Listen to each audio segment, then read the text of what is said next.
What did Sunday mornings really look like in the 1960s? When we think back, it's easy to picture black and white TV sets, families dressed in their Sunday best, and the smell of bacon or coffee drifting through the kitchen. But the truth is, the 1960s had its own very specific rhythm. And Sundays carried a special atmosphere that shaped the week for millions of families. Today, we're going to step back into that time and relive what Sundays really felt like. From morning routines and family traditions to cultural influences and the way people spent their leisure hours, this is a journey into the heart of the 1960s weekend. Let's start at the very beginning of the day. For many families, Sunday mornings began a little later than weekdays, but not too late. Parents often insisted that kids get up early enough for church, Sunday school, or family breakfast. Unlike today, where weekends can feel like an extension of work with errands, shopping, and commitments, the 1960s Sunday was much more about slowing down, centering life around family, faith, and simple pleasures. Alarm clocks might not have been set, but by 8 or 9 a.m., the household was usually awake. One of the first rituals of the day was breakfast. In suburban homes across America, this often meant a hearty traditional meal. Think scrambled eggs, pancakes, bacon, toast with jam, and plenty of orange juice. Coffee percolated on the stove, filling the kitchen with a rich aroma that many people still associate with childhood. In Britain or parts of Europe, breakfast might have leaned toward porridge, bread with butter and jam, or a classic English fry-up with eggs, sausage and beans. Unlike weekday breakfasts, which were rushed or simple, Sundays were the one time families could sit down together, take their time, and enjoy the meal as a ritual. Of course, food in the 1960s also reflected the rise of convenience. Packaged cereals were booming, and kids begged for colourful boxes of Frosted Flakes, Cheerios, or Rice Krispies. These cereals often came with small prizes inside, making Sunday breakfast a moment of excitement. Parents might still prefer traditional fare, but for many children, nothing beat pouring a big bowl of sugary cereal while flipping through the Sunday comics. Speaking of comics, Sunday newspapers were a huge part of the morning. This was an era before smartphones or instant news alerts, so the Sunday paper was essential.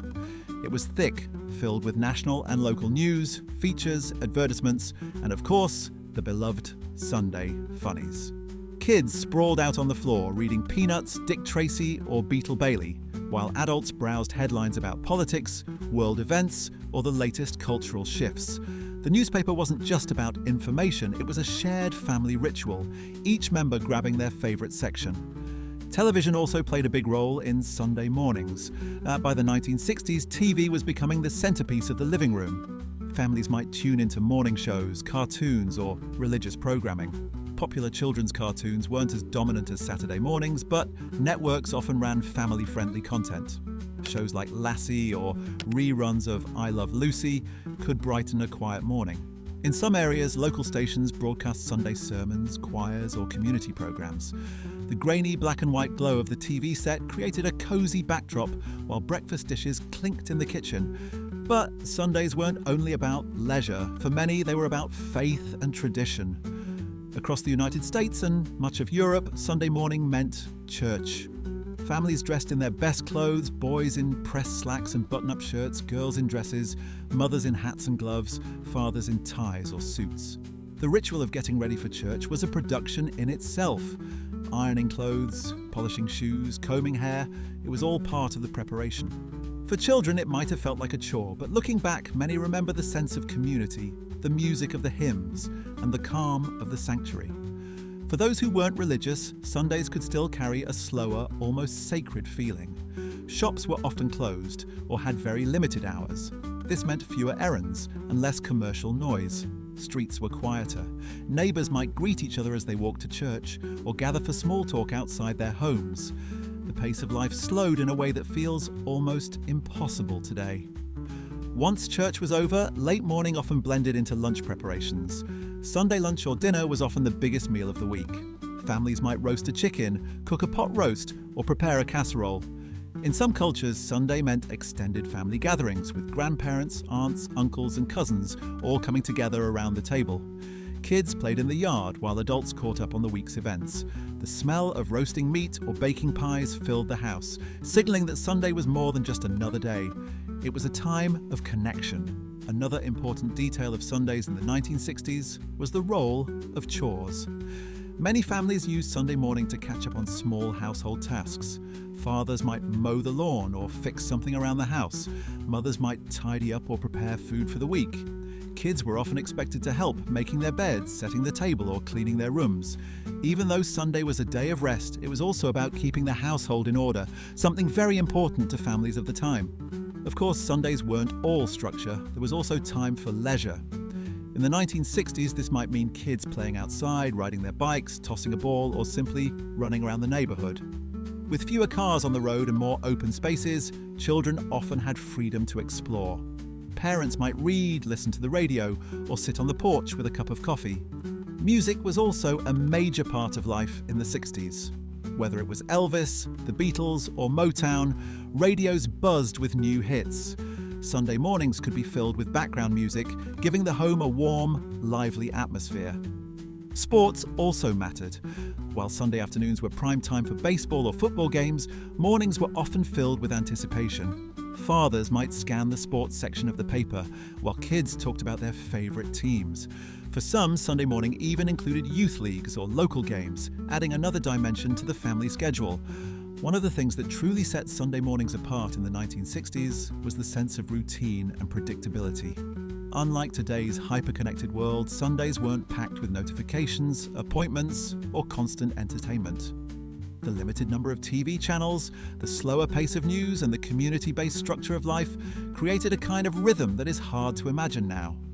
Sundays felt like a pause button, a chance to breathe before the week started again. It's also important to remember that the 1960s were a decade of change. While traditional routines defined many Sundays, there were also families embracing new ideas, new freedoms, and new cultural influences. Some experimented with skipping church, spending time outdoors, or going on Sunday drives. A Sunday drive, just piling into the family car and exploring the countryside or a nearby town, was a beloved tradition. Gas was cheap, traffic was light, and roads were open. For many kids, this was a highlight of the weekend, complete with ice cream stops or visits to grandparents. As the decade progressed, the culture of Sunday mornings reflected broader social changes. The rise of television meant families spent more time together in front of the screen. Shifts in fashion and music slowly seeped into even the most traditional households. By the late 1960s, long hair, miniskirts, and rock music challenged older routines. Yet through it all, Sunday mornings still held that special quality, a mixture of rest, family, and preparation for the week ahead. So, what made Sunday mornings in the 1960s so unique? It was the balance between tradition and simplicity. Families connected over breakfast and newspapers, communities gathered at church or in neighbourhoods. Leisure was unhurried, kids played outside, parents caught up on reading or chores, and everyone seemed to live at a slower pace. Without the constant distractions of modern life, Sunday mornings carried a sense of togetherness that many people long for today. Looking back, we can see how these Sundays shaped the rhythm of family life. They weren't perfect. Kids complained about getting dressed for church, parents worried about bills or work, but there was something grounding in the routine. Sundays were about pausing, reflecting, and enjoying the small pleasures of life. And maybe that's the biggest lesson we can take from the 1960s Sunday morning: the importance of slowing down, sharing time with family, and finding joy in simple rituals. Whether it was the smell of coffee brewing, the sound of church bells ringing, or the laughter of kids playing in the yard, Sundays had a texture and atmosphere all their own. Today, as we juggle busy schedules, endless errands, and constant screens, it's worth asking ourselves, how can we bring a little bit of that 1960s Sunday magic back into our own lives? If you enjoyed this trip back in time, make sure to like this video, subscribe to Past and Present, and hit the bell so you never miss another nostalgic journey. Thanks for watching, and until next time, keep the past alive in the present.